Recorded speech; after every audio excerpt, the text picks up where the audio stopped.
Bismillahirrahmanirrahim. Assalamualaikum warahmatullahi wabarakatuh. Alhamdulillahirabbil alamin wassalatu wassalamu ala sayyidina Muhammad wa ala alihi wa sahbihi ajma'in. Yang dihormati pengerusi Masjid Jamek Kampung Baru, Datuk Muhammad K. bin Ibrahim, para imam, bilal serta jemaah yang dikasihi sekalian. Hadirin yang dirahmati Allah, syukur kehadrat Allah Subhanahu wa taala kerana dengan izinnya kita dapat bersama-sama berkumpul pada malam ini dalam suasana yang penuh keberkatan untuk sama-sama menimba ilmu dan memperkayakan hati dengan pengisian agama. Jadi pada malam yang baik ini kita berbesar hati menerima kehadiran seorang alim yang akan menyampaikan kuliah khas buat santapan rohani kita pada malam ini, iaitu Syekh Aminuddin.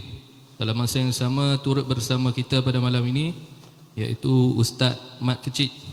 Jadi kehadiran beliau juga kita alu-alukan dan kita raikan bersama pada malam ini insya-Allah. Jadi mudah-mudahan pertemuan kita pada malam ini menjadi majlis yang dipenuhi rahmat dan membawa manfaat kepada kita semua insya-Allah. Jadi tanpa melengahkan masa, dengan penuh hormat dan takzim, dipersilakan Syekh Aminuddin untuk menyampaikan kuliah beliau. Dipersilakan.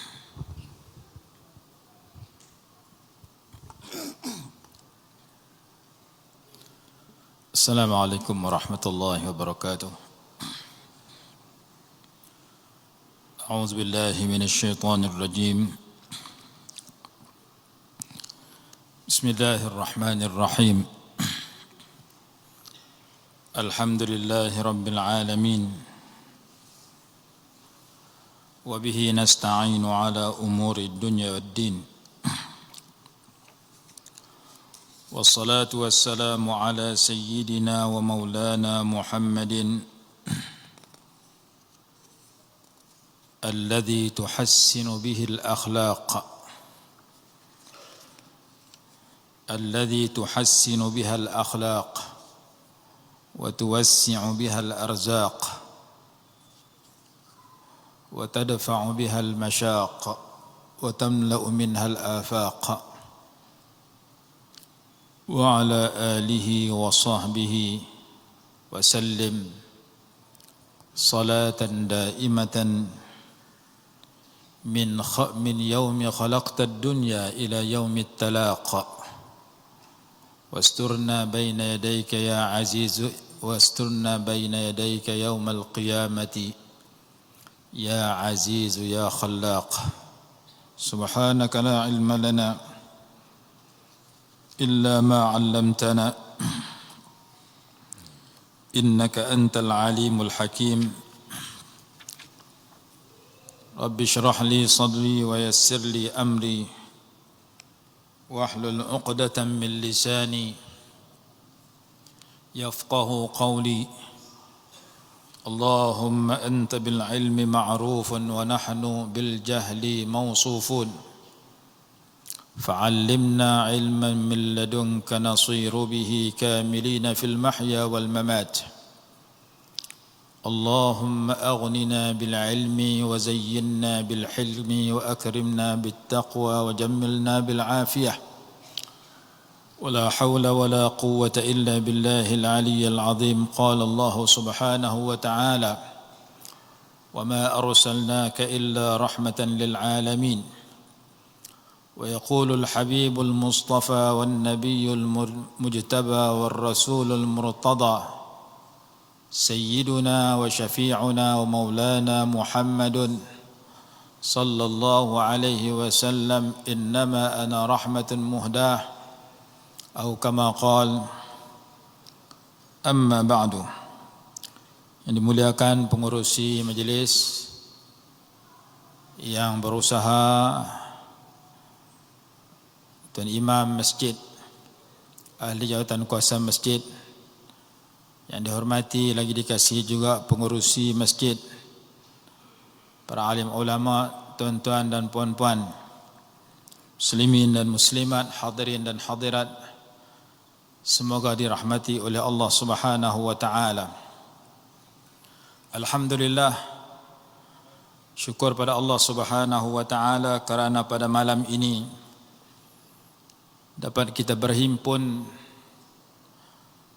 dengan tajuk perbicaraan berkenaan dengan Maulidur Rasul sallallahu alaihi wasallam.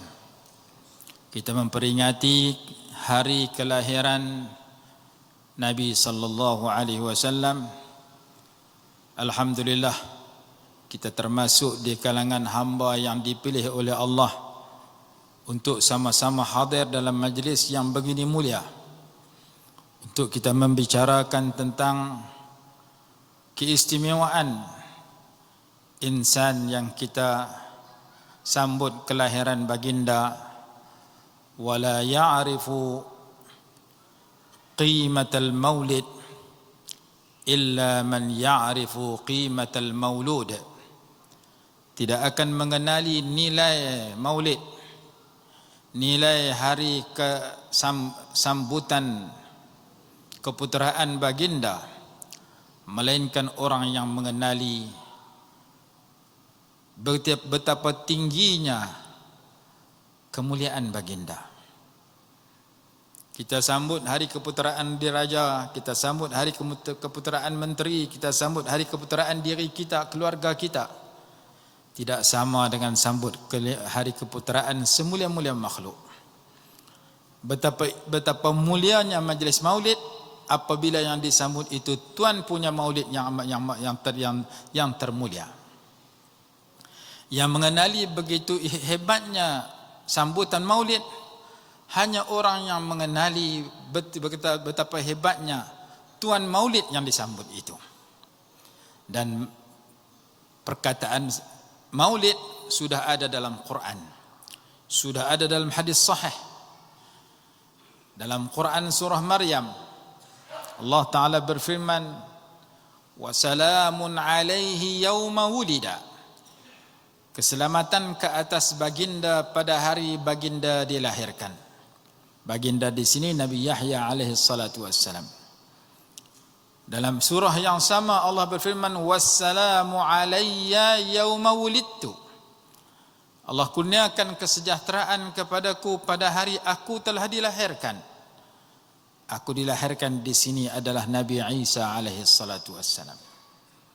Kalau maulid Nabi Yahya dan Nabi Isa disebut dalam Al-Quran, bagaimana maulid orang yang menerima Al-Quran? Orang yang menerima Al-Quran yang pertama Nabi kita SAW disampaikan kepada kita, baginda adalah lebih mulia daripada seluruh para Nabi yang lain. Faqan nabiyyina fi khalqin wa fi khuluqi, wa lam yudanuhu fi ilmin wala karami. Wa kulluhum min rasulillahi multamisu gharfan minal bahri aw rashfan minad diyami.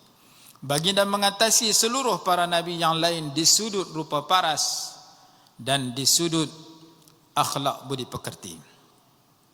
Para nabi yang lain tidak boleh mendekati baginda di sudut ilmu maupun kemuliaan. Semua mereka mengambil daripada baginda seperti secebok air yang sedikit daripada lautan yang luas, atau seteguk air hujan daripada hujan yang lebat. Kehebatan para nabi seperti secebok air laut. Kehebatan Nabi kita SAW seperti air laut yang berbaki. Kehebatan para nabi seperti seteguk air hujan. Kehebatan Nabi kita seperti air hujan yang lebat. Buktinya, setiap para nabi diambil perjanjian oleh Allah.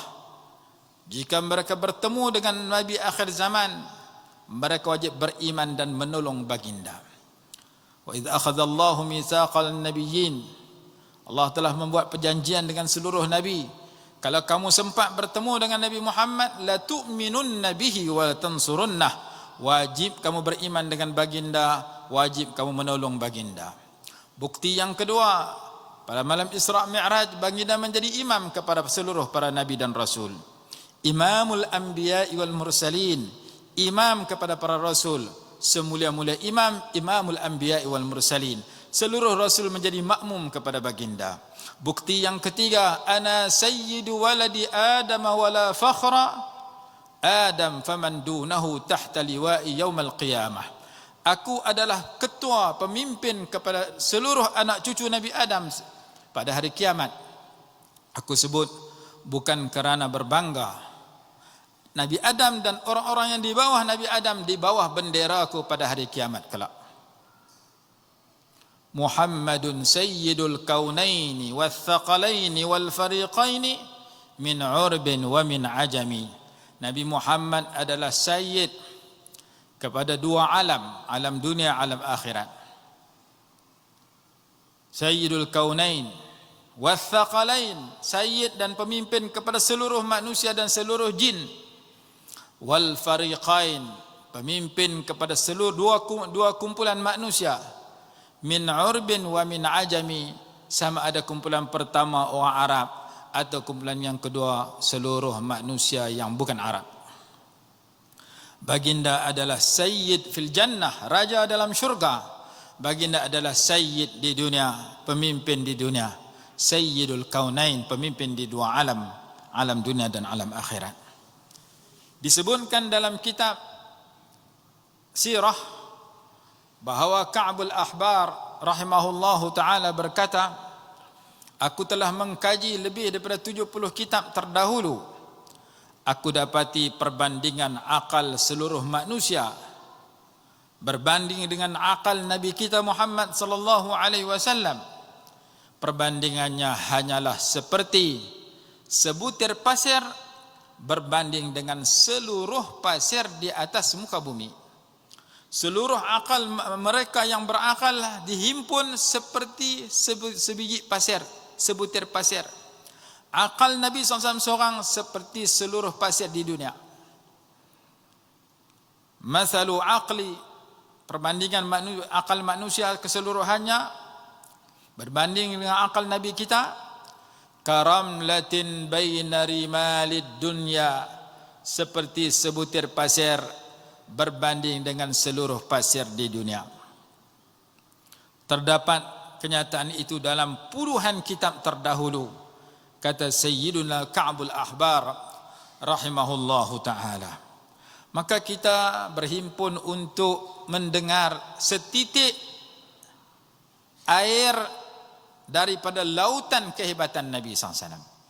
Kehebatan baginda seumpama laut yang tidak bertepi, kerana baginda semula-mula makhluk, dan kehebatan baginda sentiasa meningkat dan meninggi hingga hari kiamat. Dalilnya Nabi SAW bersabda, ad-dallu 'alal khairi kafa'ilihi, orang yang menunjuk kepada kebaikan seperti orang yang berbuat baik. Baginda penunjuk kebaikan kepada kita, kepada umat hingga hari kiamat.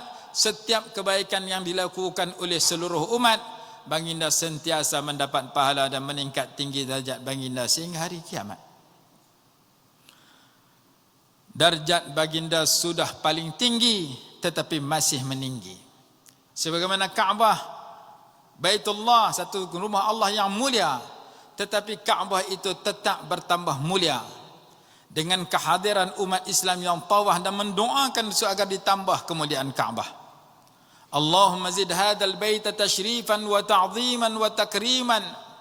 Ketika kita masuk dalam Masjidil Haram, kita doa, ya Allah, tambahkan kepada Kaabah ini kemuliaan, keagungan, kehebatan. Wazid man syarrafahu, dan tambahkan juga kepada orang yang memuliakan Kaabah. Tambahkan juga kepada orang yang tawaf sekeliling Kaabah akan kemuliaan dan keagungan dan kemuliaan. Maka Kaabah satu Baitullah semulia-mulia rumah.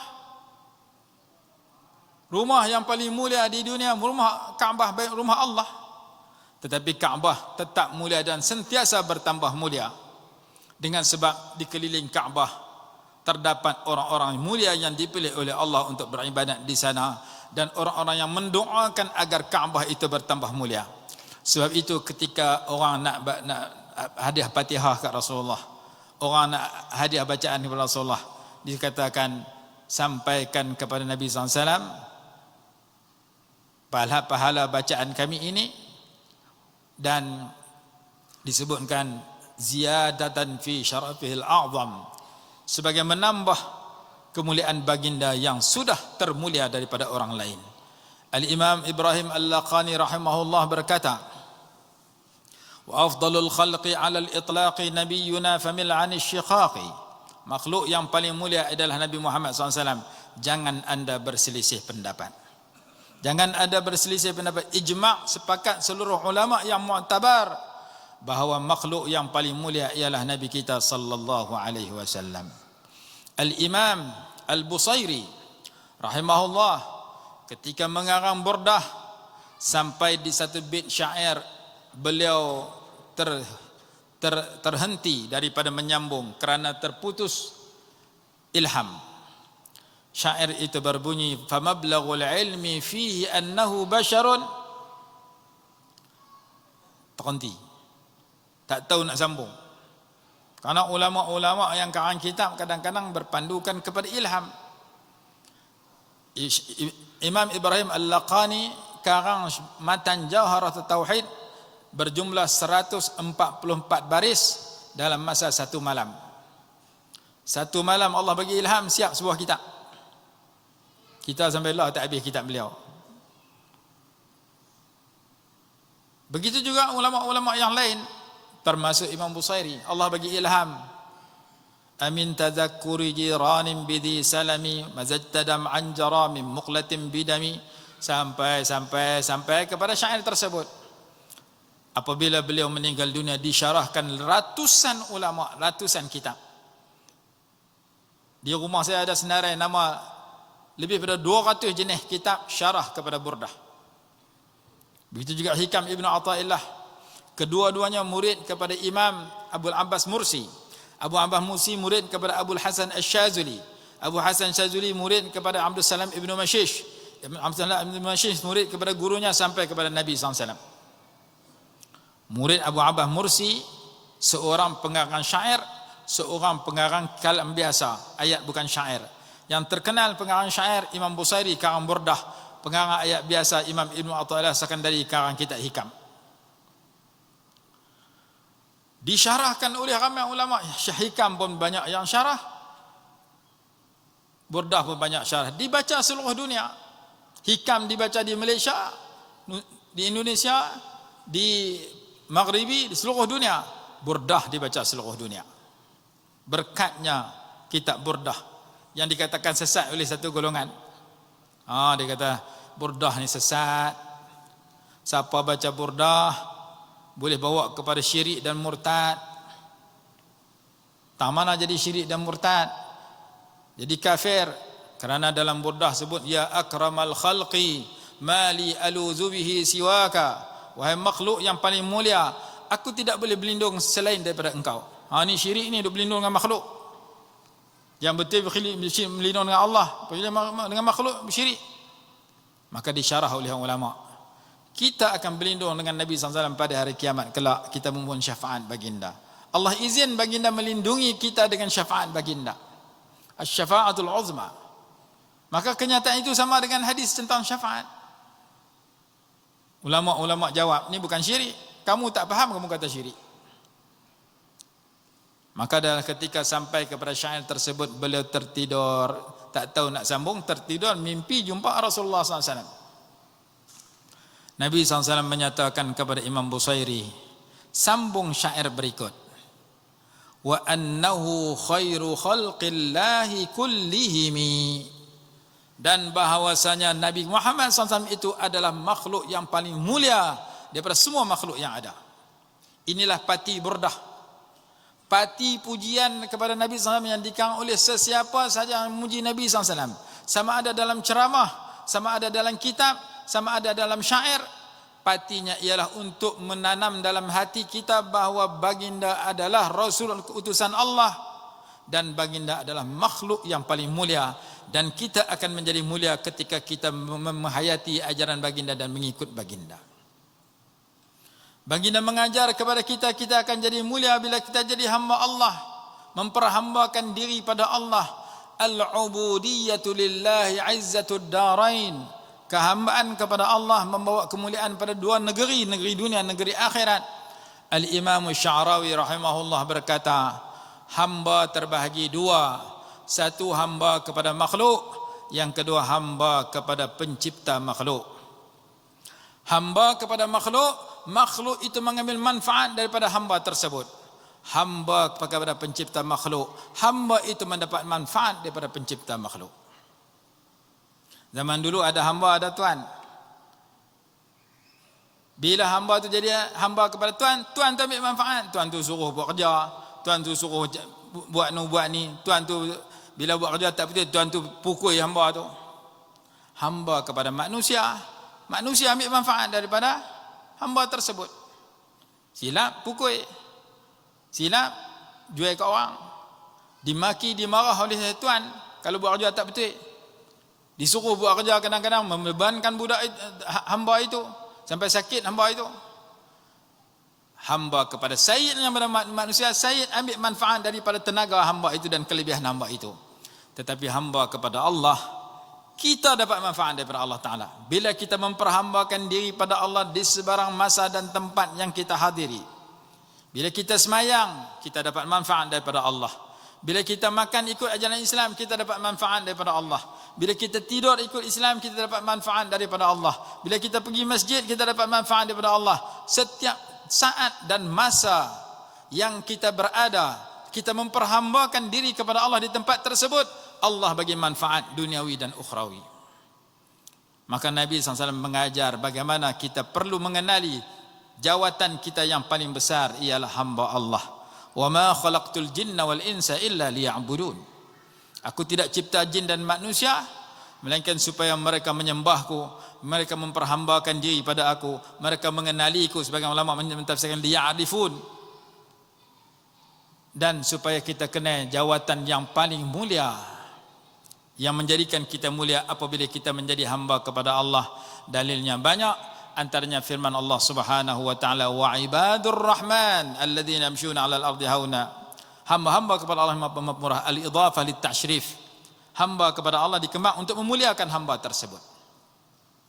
Maka Nabi SAW adalah semulia-mulia makhluk. Akhirnya dalam burdah diulang, Maulaya salli wa sallim daiman abada. Ya Allah, ya Tuhanku, bersampaikan salawat dan salam selama-lamanya, sentiasa dan berterusan ala nabi ala habibika, ke atas kekasihmu. Siapakah kekasihmu? Khairi khalqillahi kullihim, makhluk Allah yang paling mulia daripada semua makhluk yang ada. Sejauh mana hebat seorang penulis kitab menulis kehebatan Rasulullah, kehebatan Nabi SAW jauh lebih hebat daripada apa yang ditulis.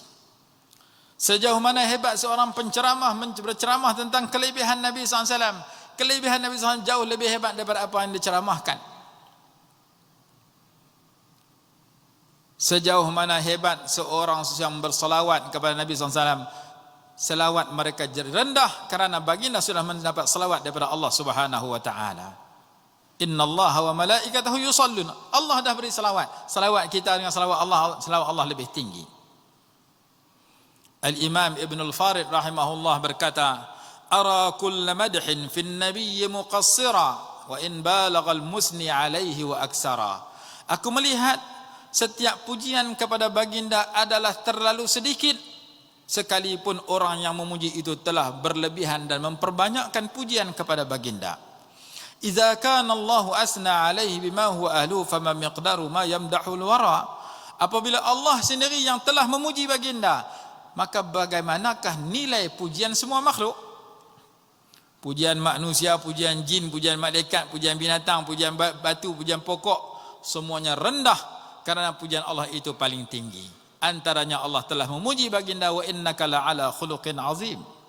Sesungguhnya engkau adalah seorang yang berada di atas akhlak yang paling mulia.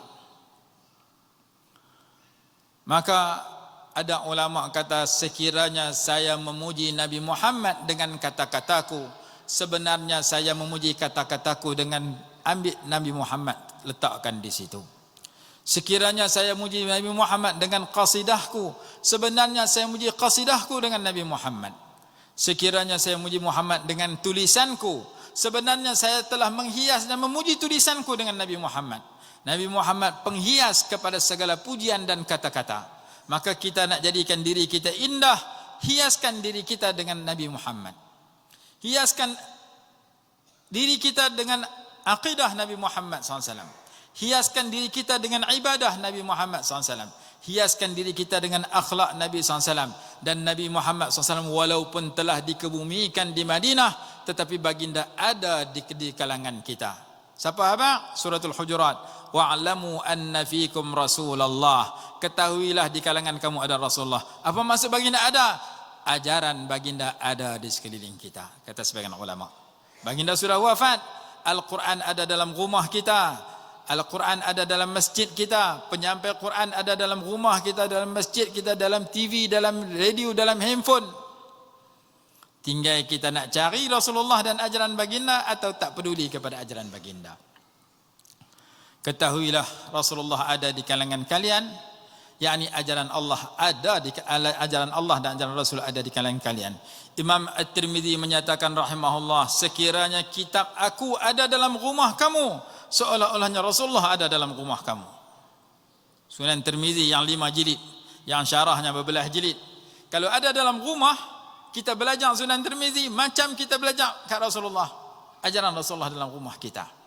Maka Nabi SAW walaupun wafat, meninggal di Madinah, dikebumikan di Madinah, ajaran baginda alhamdulillah sampai ke telinga kita, sampai ke mata kita untuk kita lihat dan baca, sampai ke dalam hati kita.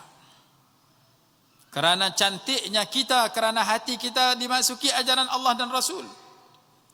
Huduhnya mereka yang kufur, huduhnya mereka yang munafik, kerana ajaran Allah dan Rasul tak masuk dalam hati mereka. Buktinya ayat muka surat 2 dan 3 dalam Al-Quran. Kenapa insan yang bertakwa itu menjadi insan yang bertakwa? Kerana alladzina yu'minuna bil ghaib, kerana mereka orang-orang yang beriman dengan perkara ghaib. Beriman maksudnya percaya dan yakin, yakin dalam hati. Hati mereka masuk iman. Setelah masuk iman, masuk Islam, wa yuqimunas salah. Setelah masuk Islam, masuk ihsan, wa mimma razaqnahum yunfiqun. Wa yuqimunas salah isyarat kepada iman, Islam. Wa mimma razaqnahum yunfiqun isyarat kepada ihsan. Allazina yu'minun isyarat kepada aqidah. Wa yuqimunas salah isyarat kepada ibadah. Wa mimma razaqnahum yunfiqun isyarat kepada akhlak. Allazina yu'minun isyarat kepada tauhid. Wa yuqimunas salah isyarat kepada fiqh. Wa mimma razaqnahum yunfiqun isyarat kepada tasawuf. Maka orang itu menjadi bertakwa apabila terhimpun pada dirinya akidah yang betul, ibadah yang sempurna, akhlak yang mulia, tauhid yang betul, fiqh yang betul, tasawuf yang betul. Ada padanya iman, ada padanya Islam, ada padanya ihsan. Maka bermula kebaikan manusia daripada amalun qalbiyun, amalan hati. Yu'minuna bil ghaib, amalan hati, wa yuqimuna shalah, amalan badan, wa mimma razaqnahum yunfiqun, amalan harta. Amalun qalbiyun wa ibadatun badaniyatun wa ibadatun maliyatun. Ibadat hati banyak, iman, ikhlas, takut kepada Allah, harap kepada Allah, merendah diri, baik sangka dengan Allah, baik sangka dengan orang beriman. Berpuluh-puluh amalan hati. Ada satu kitab tu 2 jilid, 60 amalan hati. Maka bermula dengan amalan yang baik dalam hati. Lepas tu amalan badan seperti semayang. Lepas tu amalan harta seperti zakat dan sedekah. Pergi buat haji 3-3. Amalan hati ada situ, amalan harta ada situ, amalan badan pada situ.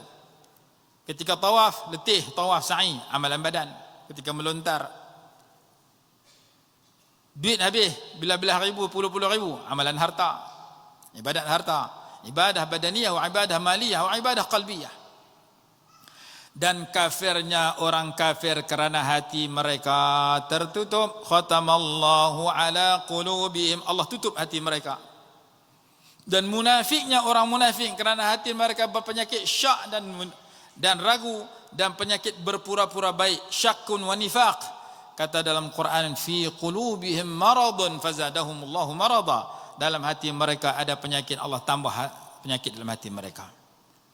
Maka Nabi SAW memperkenalkan bahawa baik dan buruk seseorang berpunca daripada hatinya. Sebagian ulama kata baik dan buruk seseorang berpunca daripada hati dan lidahnya.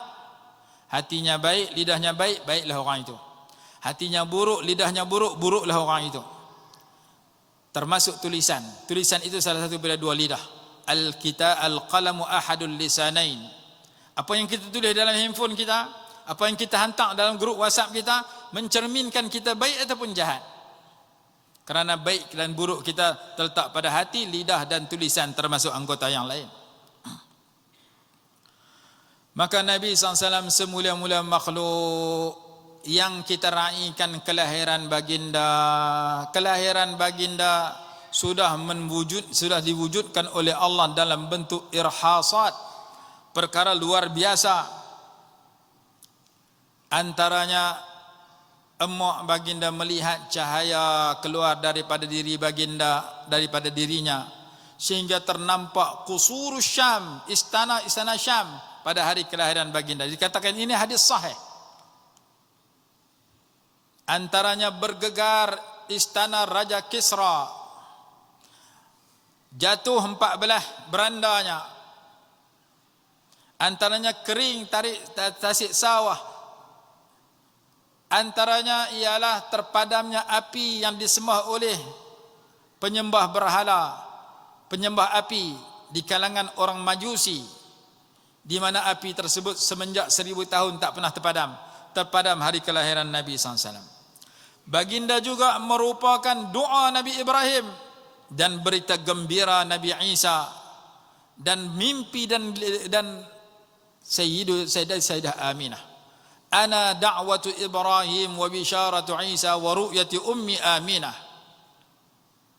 Aku adalah doa Nabi Ibrahim. Nabi Ibrahim doa, ya Allah, hantarlah ke Mekah ini, Rabbana wab'ats fihim rasulan minhum, hantarlah di Mekah ini seorang rasul di kalangan mereka. Yang rasul itu membawa 3 perkara.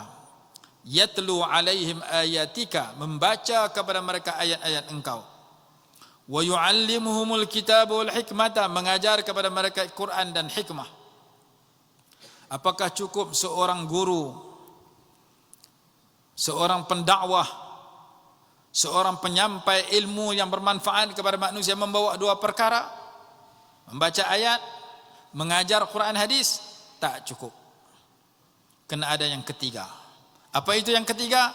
Wa yuzakkihim, dan mentazkiyah akan mereka itu, menyuci akan mereka itu, menyucikan hati mereka daripada akidah yang sesat dan salah, menyucikan ibadah mereka daripada ibadah yang rosak, menyucikan akhlak mereka daripada akhlak yang cela, menyuci diri mereka daripada dosa dengan beristighfar dan bertaubat, menyuci kelalaian mereka dengan berzikir, menyuci kekufuran dengan syukur.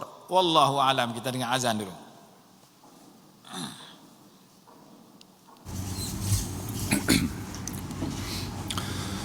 Allahu akbar, Allahu akbar. Allahu akbar, Allahu akbar. أشهد أن لا إله إلا الله.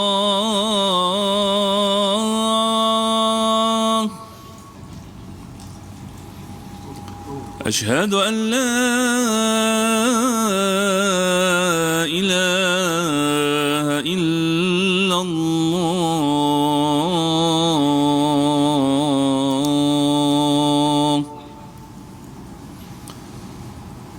أشهد أن محمد رسول الله.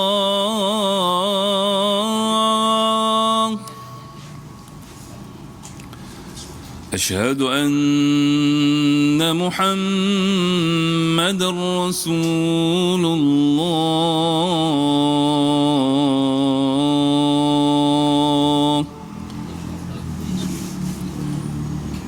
حي على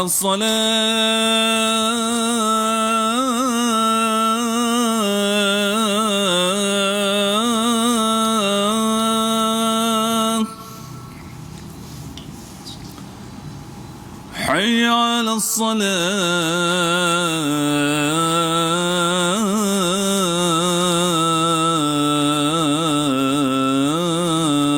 الصلاة. حي على الفلاح.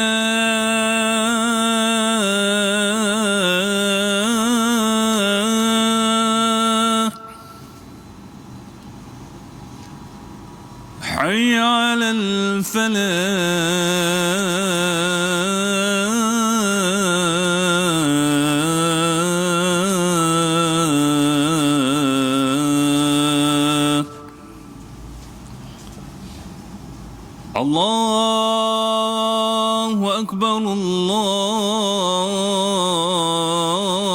الله أكبر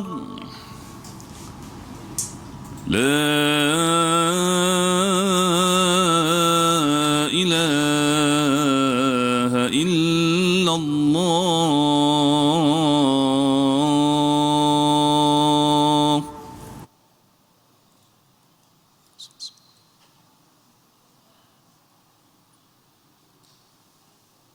Ya Rahman-Rahim.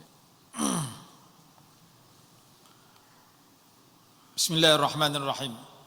Jadi kita mengaji daripada kecil sampai malam ni. Bagus. Kita menyampaikan ilmu yang kita mengaji, bagus. Tapi satu lagi kena kembang, tazkiyah, penyucian diri. Tasfiyah, menyucikan diri daripada dosa dengan beristighfar dan bertaubat. Menyucikan diri daripada jahil dengan menuntut ilmu. Menyucikan diri daripada takabur dengan diisi dengan tawadhu. Menyucikan diri daripada bakhil dengan ditukar kepada pemurah. Menyucikan diri daripada akhlak-akhlak yang madhmumah, yang tercela, dengan ditukar dengan akhlak yang mahmudah. Menyucikan diri daripada jauh kepada Allah kepada semakin dekat kepada Allah. Itulah pati kepada ilmu yang kita belajar. Kerana bila kita belajar, Allah menyatakan Iqra bismi rabbikal ladzi khalaq. Setelah kamu belajar, kalla la tuta'hu wasjud waqtarib. Setelah kamu belajar, jadikan diri kamu la tuta'hu, orang yang tidak mentaati orang jahat. Maksudnya menjauhi larangan Allah. Setelah kamu menjauhi larangan Allah, laksanakan perintah Allah, wasjud, sujudlah kamu, buatnya Allah suruh. Cukupkah saya telah berusaha menjauhi larangan Allah yang saya pelajari dan jauhi? Cukupkah saya telah melaksanakan perintah Allah yang wajib, yang sunat, yang saya ketahui dan saya lakukan? Tak cukup, buat lagi satu. Waqtarib, dekatkan diri kamu dengan Allah. Tinggikan jawatan kamu, jawatan yang hebat, jawatan dekat dengan Allah. Kamu jadi cikgu yang dekat dengan Allah. Kamu jadi pekerja kilang yang dekat dengan Allah. Kamu pegang jawatan apa? Suami yang dekat dengan Allah. Isteri yang dekat dengan Allah. Jadikan diri kamu di samping kamu memiliki jawatan keduniaan, sama ada kerja kerajaan, kerja sendiri, masih kerja itu sudah pencen, tapi kamu kena cari jawatan untuk ke alam baqa, iaitu at-takharrub ila Allah, dekatkan diri kamu kepada Allah. Maka memperingati maulid kelahiran Nabi SAW ialah untuk kita mengenali setitik daripada lautan kehebatan Nabi SAW. Untuk kita mengenali bagaimana maulid itu disebut dalam Quran, disebut dalam hadis.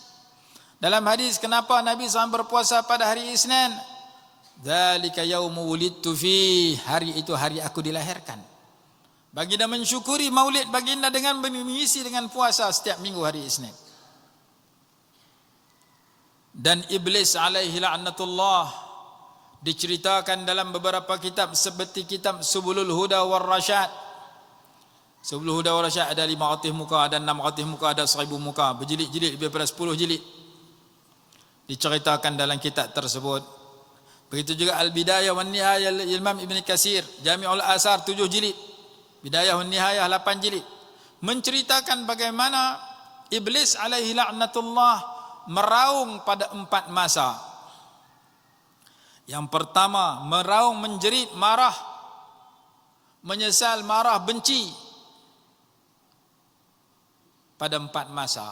Yang pertama, ketika dilaknat. Yang kedua, ketika diturunkan atas muka bumi. Yang ketiga, ketika Maulidur Rasul alaihi salatu wassalam. Yang keempat, ketika diturunkan suratul Fatihah. Kerana Nabi SAW semula-mula makhluk, Fatihah semula-mula surah.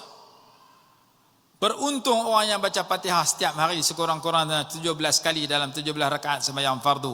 Rugi orang tak baca Fatihah bila dia tak sembahyang. A'zamu suratin fil Quran suratul Fatihah wa a'zamu ayatin fil Quran ayatul kursi. Surah yang termulia surah Al-Fatihah, ayat yang termulia ayat kursi. Nabi termulia Nabi kita SAW, tilkar rusulu faddalna ba'dahum ala ba'd. Rasul itu kami lebihkan sebahagian atas sebahagian yang lain. Maka hari kelahiran Nabi SAW adalah hari yang menjadi penyebab atau permulaan kepada semua peristiwa yang bersejarah yang lain. Kalau tidak ada maulid, tidak adalah yang lain. Tak ada maulid, tak adalah nuzul Quran. Tak ada maulid, tak adalah peperangan Badar. Tak ada maulid, tak adalah Isra' dan Mi'raj. Tidak ada maulid, tidak adalah hijrah. Tidak ada maulid, Islam dan iman dan ihsan tak sampai dalam hati kita. Kerana adanya maulid lah segala peristiwa yang bersejarah dan segala kebaikan itu tersebar, sehingga kita bertuah jadi orang yang beriman kepada Allah dan Rasul. Maulid itu permulaan kepada al-ahdas at-tarikhiyah, segala peristiwa yang bersejarah, dan permulaan kepada tersebarnya kebaikan seluruh dunia hingga hari kiamat, dan sehingga kekal di dalam syurga. Maka maulid merupakan hari yang mulia, sehingga setiap tahun dirayakan maulid untuk menceritakan kepada manusia betapa tingginya nikmat maulid dan betapa tingginya nikmat anugerah Allah akan Rasulullah SAW kepada diri kita, dan Allah suruh kita bergembira dengan perkara sedemikian. Allah sebut dalam surah Yunus, qul bifadlillahi wa birahmatihi fabidzalika falyafrahu huwa khairum mimma yajma'un. Katakanlah dengan mendapat limpah kurnia Allah dan dengan rahmatnya, maka dengan demikian hendaklah mereka gembira. Ia lebih baik daripada apa yang mereka himpun. Kalau kamu dapat dua benda, yang pertama limpah kelebihan daripada Allah, fadlullah, yang kedua rahmat daripada Allah, hendaklah kamu rasa gembira, rasa bertuah dan rasa syukur kalau kamu dapat dua benda ini. Ia lebih baik daripada apa yang dihimpun oleh orang lain. Orang lain himpun pangkat, mati tinggal pangkat. Himpun gelaran, mati tinggal gelaran. Himpun wang ringgit, mati tinggal wang ringgit. Himpun penyokong, mati tinggal penyokong. Himpun kereta, rumah, keluarga, mati tinggal keluarga. Yang beruntung himpun limpah kurnia Allah dan rahmat, mati membawa bersamanya dan kekal dalam syurga. Di mana saya nak dapat limpah kurnia Allah dan rahmat yang banyak? Dalam masjid. Rajin pergi masjid, karena di pintu masjid didoakan kedua-duanya. Masuk masjid, Allahumma aftah li abwaaba rahmatik. Keluar masjid, Allahumma inni as'aluka min fadlik. Masuk masjid minta rahmat, keluar masjid minta kelebihan. Kamu kena gembira kalau kamu boleh dapat dua benda ni. Apa guna harta banyak, masjid tak pernah pijak, atau pijak lama-lama sekali? Kita dapat apa pun, usaha supaya kita menjadi orang yang hadir ke rumah Allah setiap hari, walaupun sehari satu waktu. Kerana ini tempat limpah kurnia Allah dan rahmat yang ditinggalkan dan tidak dipeduli oleh sebagian manusia. Nabi SAW bersabda, afdalu biqa'il ardil masajid wa syarruhal aswaq. Tempat paling mulia atas muka bumi adalah masjid. Tempat yang paling buruk adalah pasar. Tempat jual beli paling buruk. Tempat semayang jemaah paling baik nama dia masjid. Hari ini orang boleh pergi pasar seminggu 7 kali. Orang pergi masjid seminggu sekali hari Jumaat. Maka kita seperti mana kita pergi pasar setiap hari, pergilah masjid setiap hari. Kerana masjid itu pasar tempat kita mengundang keuntungan dunia akhirat. Sayyiduna Abu Hurairah radhiyallahu anhu pergi ke pasar. Wahai penduduk pasar, kamu sibuk berjual beli, sedangkan harta sedang dibahagikan di Masjid Nabawi. Kamu tak pergi cari. Pakat tinggal pasar pergi Masjid Nabawi, tengok tak ada. Yang ada orang duk mengaji, orang duk mengajar, orang duk berzikir. Mana ada harta dibahagikan? Itulah harta yang kamu tak cari. Harta para nabi dan rasul iaitu al-ilmu wal amal. Kamu duk cari harta yang kamu nak tinggal, kamu tak cari harta yang kamu nak bawa. Berapa banyak orang yang mencari sesuatu yang dia nak tinggal, tetapi dia tidak mencari sesuatu yang dia nak bawa. Kita cari duit, kita tinggal duit. Kita cari pangkat, kita tinggal pangkat. Kita cari penyokong, kita tinggal penyokong. Kita cari redha Allah. Kita cari ilmu dan amal. Kita cari pahala, yang tu kita nak bawa. Maka kamu nak cari duit silakan, tapi cari duit yang menambah pahala kamu. Kamu nak cari penyokong yang menambah pahala kamu.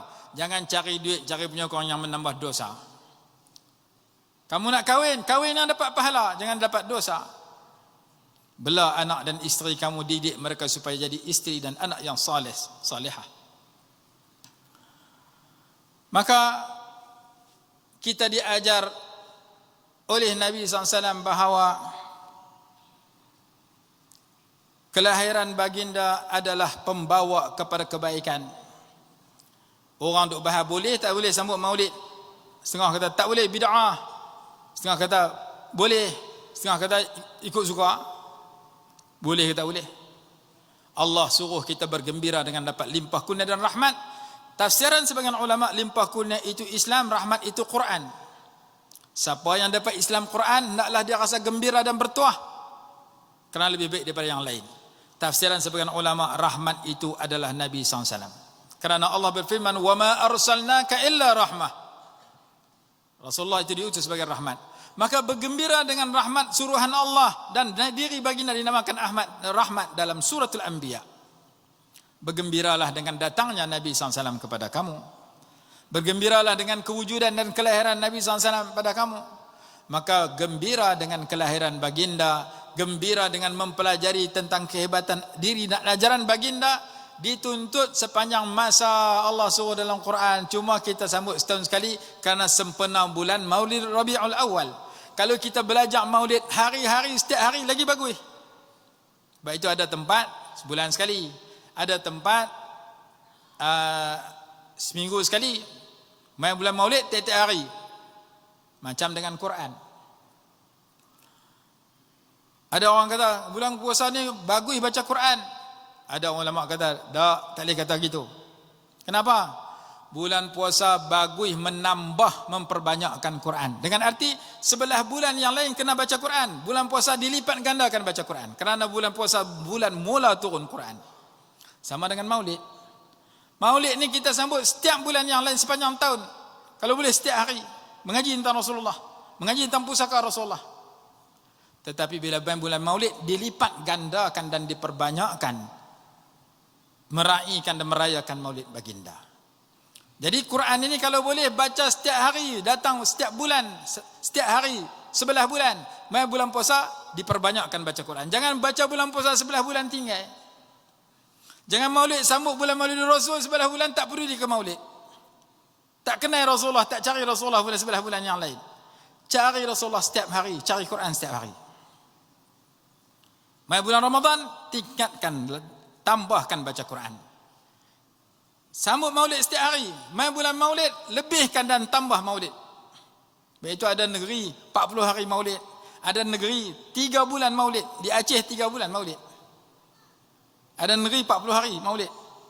Tiap-tiap malam, tukar-tukar tempat. Kita tiap-tiap hari maulid. Tiap-tiap hari kita belajar antara Rasulullah. Kuliah subuh ke, kuliah maghrib, tak kira. Kerana isi maulid itu untuk kita mengenali baginda dan menghayati ajaran baginda dan mengikut baginda. Qul in kuntum tuhibbunallaha fattabi'uni yuhibbukumullah. Kalau kamu cinta pada Allah, ikut Rasulullah. Kita mengaji maulid untuk kita kenal Allah dan Rasul, dan untuk taat pada Allah, mengikut ajaran Rasulullah, kerana Allah suruh sedemikian, wa ati'ullah wa ati'ur Rasul. Ta'ala Allah dan ta'ala Rasul. Dalam satu ayat yang lain Allah berfirman, wa dzakirhum bi ayyamillah. Peringatkan kepada manusia tentang hari-hari Allah. Sebagian ulama mentafsirkan dalam tafsir At-Tabari, bi ayyamil ay bi ni'amillah wa alaih. Peringat kepada manusia dengan nikmat-nikmat Allah yang Allah berikan kepada mereka. Antara nikmat yang terbesar ialah nikmat kelahiran Nabi SAW. Ni'matu wiladatir Rasul wa ni'matu irsalir Rasul. Nikmat dilahirkan dan diutus Nabi SAW. Dan bila kita kenal Nabi SAW semula-mula makhluk, ulama menyusun ilmu-ilmu tertentu tentang kelebihan baginda. Daripada kulit ke kulit, ada 1 jilid, ada 5 jilid, ada 10 jilid, ada berpuluh-puluh jilid, ada lebih daripada 20 jilid. Cerita tentang Nabi SAW sahaja. Di rumah saya lebih daripada beratus jilid. Cerita tentang Rasulullah. Ilmu tentang Rasulullah. Di samping kita belajar Quran, hadis, Di samping kita belajar tauhid, fiqh, tasawuf, kita belajar ilmu-ilmu yang menjadi khadam kepada Quran hadis, ada ilmu tertentu yang ditulis daripada kulit ke kulit khusus tentang kehebatan Nabi SAW. Antaranya ilmu syama'il, ilmu dalail, ilmu fadail, ilmu khasais, ilmu sirah, ilmu nubu'atir rasul, ilmu tibbin nabawi, ghazawatir rasul, semua itu tentang Rasulullah. Yang pertama ilmu syama'il, ilmu tentang rupa paras baginda yang zahir, rupa paras baginda yang batin, rupa paras yang zahir dan akhlak yang batin. Antara yang paling terkenal Asy-Syama'ilul Muhammadiyah karangan Imam Tirmizi. Ma ba'atsallahu nabiyyan illa kana hasanas sauti wa hasanal wajhi wa kana nabiyyukum ahsanahum wajhan wa ahsanahum sautan. Allah Subhanahu wa taala tidak mengutus sebarang nabi dan rasul. Allah tidak mengutus sebarang nabi pun, melainkan mesti setiap nabi itu mempunyai dua perkara. Yang pertama wajah yang kacak, yang tampan, yang handsome. Yang kedua suara yang merdu. Dan adalah nabi-nabi kalian orang yang paling kacak dan paling merdu suaranya. Nabi Yusuf diceritakan dalam Quran seorang yang kacak. Falamma ra'aynahu akbarnahu wa qatta'na aydiyahunna wa qulna hasya lillahi ma hadha bashara in hadha illa malakun karim. Perempuan terpotong buah, terkerat jari, luka, tak berasa sakit kerana terpesona dengan kacaknya Nabi Yusuf. Nabi kita SAW dua kali ganda Nabi Yusuf. Kata dalam kitab Al-Mawahibul Laddunniyah karangan Al-Imam Al-Qustulani, syarahnya Imam Zarqani 15 jilid. Nabi kita SAW diberikan dua kali ganda segaknya Nabi Yusuf, kacaknya Nabi Yusuf, handsome-nya Nabi Yusuf. U'tiya Nabi SAW, u'tiya Sayyidina Yusuf syatra ma u'tiya Nabi SAW. Separuh Nabi Yusuf, separuh Nabi kita sepenuh. Nabi Daud suara merdu alaihi salatu wassalam. Nabi kita lebih merdu daripada suara Nabi Daud. Wa ajmalu minka lam tara qattu aini wa ahsanu minka lam talidin nisa'u khuliqta mubarra'an min kulli aibin ka'annaka qad khuliqta kama tasha'u. Mataku tidak pernah melihat orang yang lebih cantik, lebih elok, lebih segak daripada kamu. Dan tidak ada sebarang manusia yang melahirkan orang yang lebih baik daripada kamu. Engkau diciptakan dalam keadaan tidak ada sebarang kekurangan, seolah-olahnya engkau diciptakan menurut kehendak kamu sendiri. Dibuat nasyid, qamarun, qamarun, qamarun. Qamarun bulan purnama, engkau umpama bulan purnama, engkau umpama matahari. Anta syamsun, anta badrun, anta nurun fawqa nuri. Engkau umpama bulan, engkau umpama matahari, engkau cahaya di atas cahaya. Allah Ta'ala menyebut Nabi SAW seperti matahari dan bulan di dalam satu ayat yang berbunyi, Inna arsalnaka syahidan wa mubashiran wa nadhira wa da'iyan ilallahi bi'idnihi wa sirajan munira. Engkau adalah sirajan munira, pelita yang menerangi. Sirajan sifat matahari, munira sifat bulan. Dalam Quran sebut wasirajan wahaja, waja'alna wasirajan wahaja. Dalam Quran sebut wa qamaran munira. Qamaran munira bulan purnama yang munir. Sirajan wahaja matahari. Waja'alna sirajan wahaja. Sirajan matahari, qamaran munira sifat bulan, diambil matahari, diambil sifat bulan, kembang. Maka Allah Ta'ala sebut Nabi SAW adalah sirajan munira. Sirajan matahari, muniran sifat bulan. Sifat bulan dan matahari diumpamakan kepada Nabi SAW, akhirnya dipuji dalam marhaban. Anta syamsun, anta badrun. Ketika Nabi SAW sampai di Madinah, sahabat puji sedemikian. Tala'al badru alaina. Muncul bulan purnama kepada kami. Dalam Quran sebut, Qad ja'akum minallahi nurun wa kitabun mubin. Sesungguhnya telah datang kepada kamu semua daripada Allah itu nur dan kitab yang menerangi. Nur itu Nabi Muhammad SAW kata sebagian besar ulama tafsir. Maka Nabi SAW menjadi nur ketika baginda dilahirkan di Mekah. Mekah menjadi mukarramah. Ketika baginda berpindah ke Madinah, Madinah menjadi munawwarah. Ketika baginda masuk dalam hati orang beriman, hati itu menjadi mutahharah. Mekah dimuliakan kerana diri Nabi SAW. Madinah diterangi kerana Nabi SAW. hati kita dicantikkan, dielokkan dan disucikan kerana ajaran Nabi SAW masuk dalam hati kita.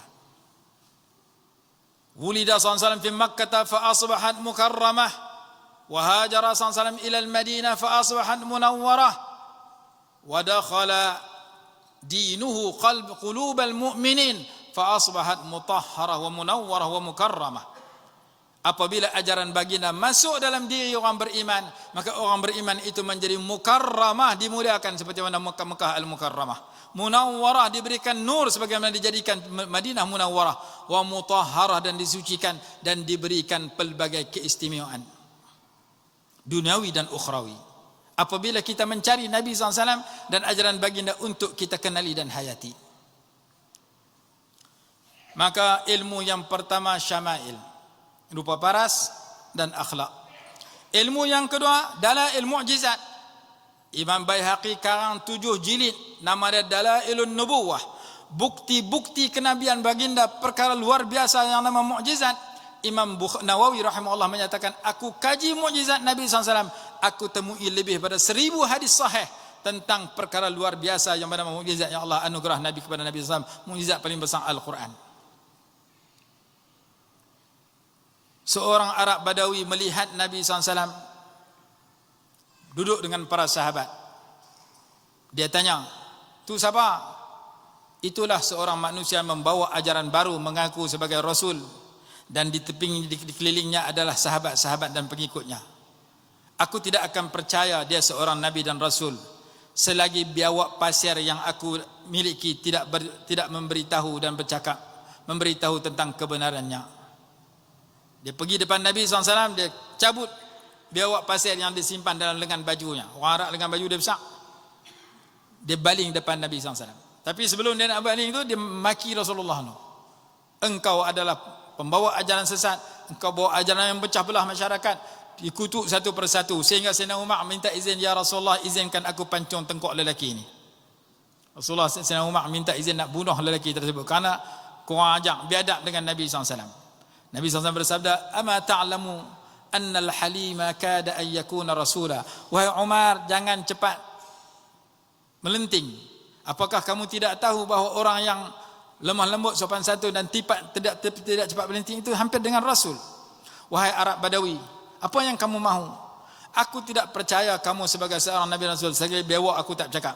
Dia tarik bewak, baling depan Nabi SAW. Maka Nabi SAW berkata, "Ya dabbu,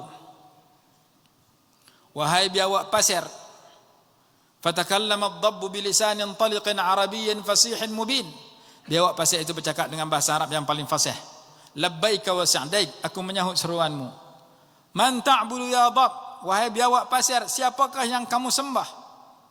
"Alladhi fis sama'i 'arshuhu wa fil ardi sultanuhu wa fil bahri sabiluhu wa fil jannati rahmatuhu wa fil nari 'adzabuhu." Aku menyembah Allah yang mempunyai arasy di langit, kekuasaan di atas muka bumi, jalan kepada kapal di dalam laut, rahmat di dalam syurga, siksa dalam neraka. "Man ana ya dabbu," siapakah aku wahai biawak pasir? "Anta rasulu rabbil alamin," engkau adalah utusan kepada Tuhan semesta alam. Lalu lelaki itu terus beriman dengan Nabi SAW dan menangkap biawak pasirnya tadi, dimasukkan dalam lengan, patah balik bertemu dengan kaumnya yang berjumlah 1000 orang, memegang 1000 senjata, duduk di atas 1000 ekor kenderaan, bersiap sedia untuk menyerang dan membunuh Nabi SAW dengan para sahabat. Lelaki itu menceritakan, "Tak payah kamu pergi serang. Dia memang beliau adalah baginda, adalah benar Rasul Allah. Buktinya bewak pasir yang aku bawa habang." Akhirnya 1000 orang serentak memeluk Islam. Tidak pernah berlaku 1000 orang serentak masuk Islam, melainkan ketika mengetahui tentang mukjizat seekor binatang bercakap dengan Nabi SAW. Kemudian satu daripada 7 jilid kitab, satu cerita daripada 7 jilid kitab yang menceritakan kehebatan mukjizat Nabi SAW. Ilmu yang ketiga, ilmu al-fadail, ilmu tentang kelebihan Nabi SAW. Kelebihan baginda ada dalam pelbagai surah. Bahkan ada ulama kata dalam pelbagai muka surat dalam Quran. Fatihah ada Rasulullah, muka surat 1 Alif Lam Mim ada Rasulullah, muka surat 2 ada Rasulullah, muka surat terakhir ada Rasulullah, surah paling pendek ada Rasulullah. Maka setiap kali kita baca Quran, kita membaca firman Allah yang menyebabkan kita dapat satu huruf 10 pahala, satu baris lebih pada 500 pahala, 3 baris 1000 pahala, satu muka 5000 pahala, pahala banyak, dan kita menyebut Nabi SAW ketika itu sama ada kita sedar atau tidak sedar. Dalam Fatihah, siratal ladzina an'amta alaihim, jalan orang-orang yang engkau beri nikmat kepada mereka itu. Mereka itu siapa? Orang dapat nikmat. Orang dapat nikmat yang paling besar, nombor 1 Nabi SAW. Lepas tu orang lain. Maka Nabi SAW ada dalam perkataan him mereka itu. Muka surat 2, alladzina walladzina yu'minuna bima unzila ilaika, orang-orang yang beriman dengan kitab Al-Quran yang diturunkan kepada engkau, wa ma unzila min qablika, dan kitab yang diturunkan sebelum engkau. Engkau yang pertama, engkau yang kedua, Nabi kita sallallahu alaihi wasallam. Muka surat 3, innal ladzina kafaru, sesungguhnya orang-orang kafir, sawaun a'anzartahum am lam tunzirhum la yu'minun, sama saja, sama ada kamu beri peringatan atau kamu tidak beri peringatan, mereka tidak akan beriman. Kamu beri peringatan, kamu tidak beri peringatan, 2 kali kamu, Nabi Muhammad SAW. Surah yang terakhir, qul a'udzu birabbin nas, katakanlah aku beriman dengan Tuhan kepada manusia, katakanlah olehmu, Nabi Muhammad SAW. Qul huwallah, qul a'udzu bil falaq, qul ya ayyuhal kafirun, idza jaa nasrullahi wal fath wa ra'aitan nasa yadkhuluna fi dinillahi afwaja, dan engkau melihat orang ramai masuk ke dalam Islam secara beramai-ramai. Engkau melihat, engkau siapa? Nabi Muhammad SAW. Surah yang paling pendek, inna a'tainakal kautsar, sesungguhnya kami berikan kepada engkau al-kautsar, 1 engkau. Fasalli, maka sembahyanglah olehmu, li rabbika, kerana Tuhanmu, wanhar, dan sembelihlah korban olehmu, inna syani'aka, sesungguhnya orang yang benci kepada engkau, huwal abtar, dialah yang terputus daripada rahmat Allah. Surah paling pendek Rasulullah ada 5 kali, apalagi muka surat yang lain. Sehingga kan ada ulama karang kitab bukti-bukti ayat-ayat Quran yang menunjukkan Nabi SAW semulia-mulia makhluk, daripada Fatihah sampai suratul Nas. Surah Fatihah ayat ni, surah Baqarah ayat ni, surah Ali Imran ayat ni, sampai surah terakhir.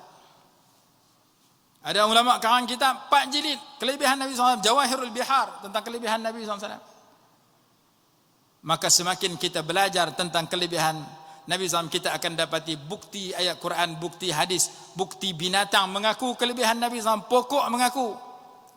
Setiap kali Rasulullah berjalan di pokok mengucapkan Assalamualaikum Rasulullah, batu mengucapkan salam di Mekah. Hadis sahih disebutkan sedemikian. Gunung Uhud, tahu Rasulullah, Uhudun jabalun yuhibbuna wa nuhibbuhu. Gunung Uhud satu gunung yang cinta kepada kami, kami cinta kepadanya. Rasulullah naik atas gunung Uhud dengan Sayyidina Abu Bakar, dengan Sayyidina Umar, dengan Sayyidina Utsman radhiyallahu anhu ajmain. Gunung Uhud bergerak. Nabi SAW bersabda, usbud Uhud, fama alaika illa nabiyyun wa siddiqun wa syahidan. Diamlah wahai gunung Uhud, tidak ada di atas engkau sekarang ini melainkan seorang nabi, seorang siddiq, dan 2 orang yang bakal mati syahid dibunuh. Sayyidina Umar masih hidup, Sayyidina Utsman masih hidup. Nabi SAW beritahu mereka berdua akan mati syahid kepada gunung Uhud. Uhud satu gunung yang cinta kepada kami dan kami cinta kepada gunung tersebut.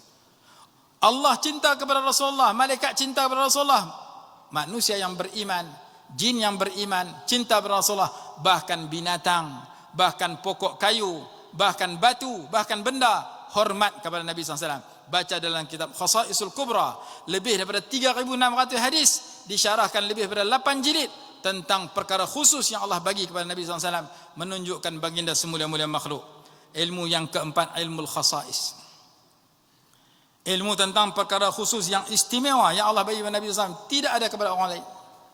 Ilmu yang kelima, ilmu sirah, sejak dilahirkan sehingga wafat, menunjukkan bahawa riwayat hidup baginda, riwayat hidup orang yang paling istimewa, semulia-mulia makhluk. Diceritakan ketika lahir banyak perkara luar biasa, selepas lahir perkara luar biasa, disebut irhasat, seperti apa yang berlaku di tahun gajah, apa yang berlaku di perkampungan Halimatus Sa'diyah, keberkatan dan kehebatan yang berlaku luar biasa. Bagaimana baginda dibedah dada sebanyak 4 kali.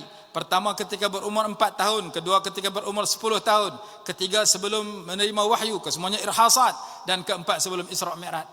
Perkara-perkara luar biasa, al-khasais, yang istimewa yang Allah bagi kepada Nabi SAW, disusun oleh Imam Suyuti 2 jilid kitab, lebih pada 3,600 hadis, disyarahkan 8 jilid. Ilmu yang keempat. Ilmu yang kelima, ilmu sirah. Subulul Huda wa Rasyad disebutkan di akhir bagaimana Nabi SAW ketika wafat, seekor keldai milik baginda. Keldai itu begitu sayang kepada Nabi SAW. Bila keldai itu mengetahui Nabi SAW wafat, keldai itu pergi ke satu perigi, satu telaga, terjun dalam telaga itu, bunuh diri. Tak guna aku hidup, kerana Tuhan aku Rasulullah SAW sudah wafat, baik aku pun mati ikut baginda Nabi SAW. Keldai sayang kepada Rasulullah, tahu Rasulullah wafat, dia bunuh diri. Dia bunuh diri tak berdosa pasal dia keldai. Binatang pun tahu nilai betapa hebatnya Nabi SAW. Ilmu nubuat Rasul, ilmu tentang perkara-perkara gaib yang akan terjadi di zaman baginda, di zaman sahabat, zaman tabi'in, zaman hari ini sampai hari kiamat. Dikarang kitab tajuk dan nubuat Rasul. Sayyidina Ali dengan Sayyidina Muawiyah akan berselisih. Sayyidina Hasan, Sayyidina Husain akan mati syahid, dibunuh ketika muda.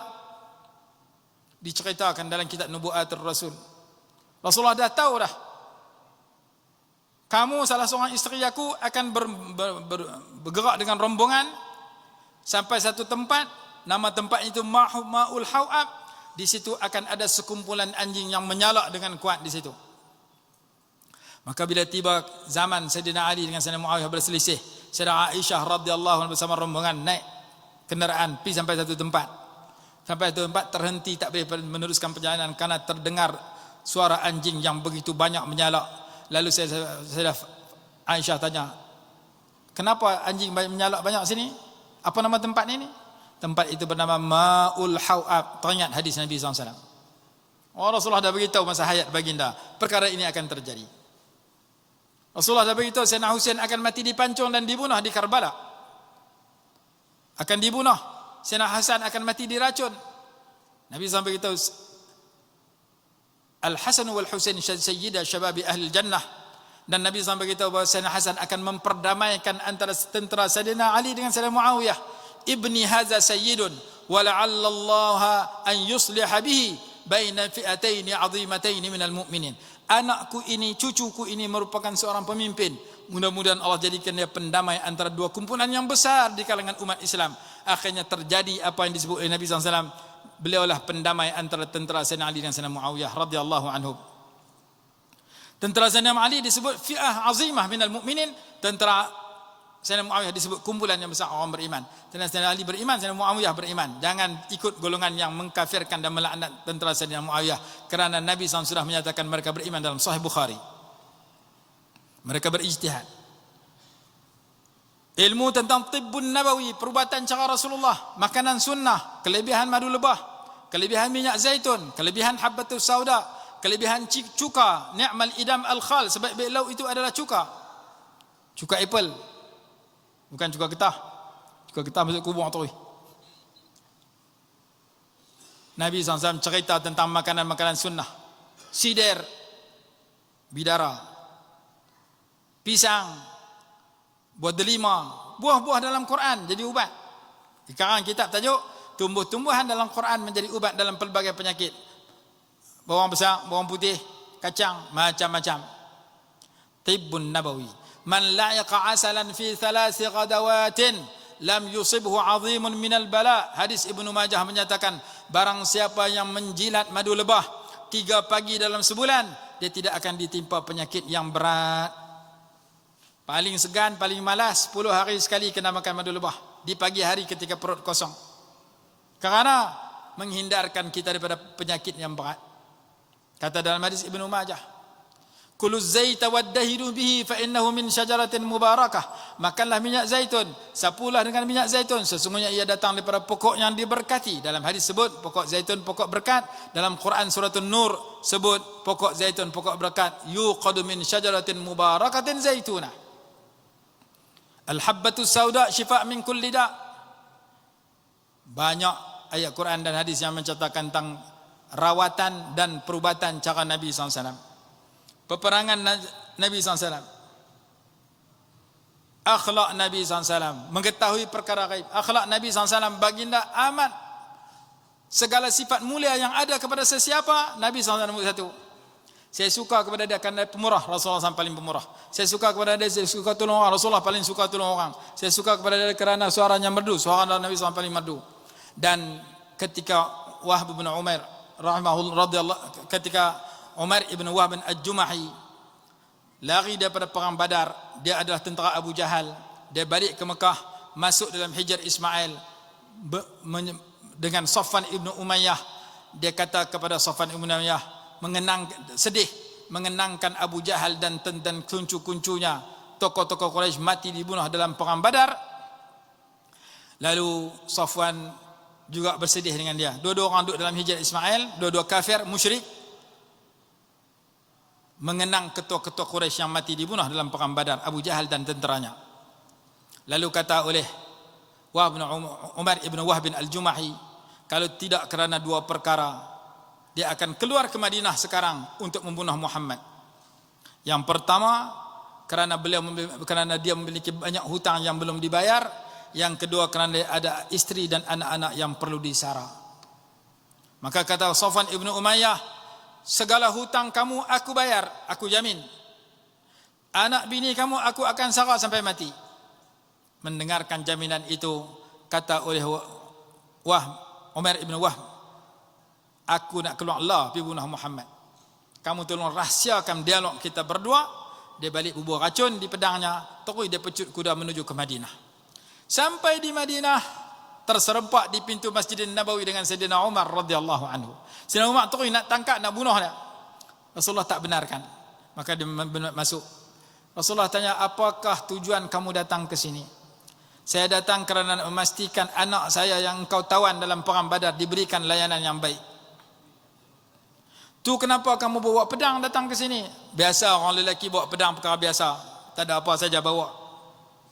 Bukankah sebelum kau datang ke sini engkau telah masuk dalam Hijr Ismail, berdialog dengan Safwan ibn Umayyah, dan engkau berdua bersedih mengenangkan ketua-ketua Quraisy yang mati dibunuh dalam peperangan Badar.